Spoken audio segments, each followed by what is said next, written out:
Бүгінгі сабақта сіздермен домбыраны дұрыс ұстау, яғни оң және сол қолдың қойылымына назар аударатын боламыз. Оң қолымызға келетін болсақ, сәл бүгіп қатты жұмбаймыз. Бір алма ұстағандай болуы керек. Сол қолымызды домбыраның бауырына қоямыз. Бізге кедергі келтірмеу керек. Тек қана төмен қағыс жасаймыз. Төмен дегеніміз бағыты төмен болады.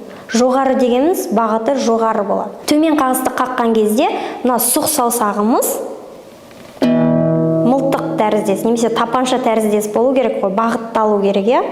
Сұқ саусақ төмен, тағы да төмен, ал жоғары қайтқан кезде жинап аламыз. Қанекей тағы да. Дыбыс күшті болу керек өте. Бұлай қатты ұра бермеңіз. Яғни біз мына иық жақтан қарай білезік буын арқылы түсетін боламыз. Сондай ауыр салмақ болу керек қолыңызда.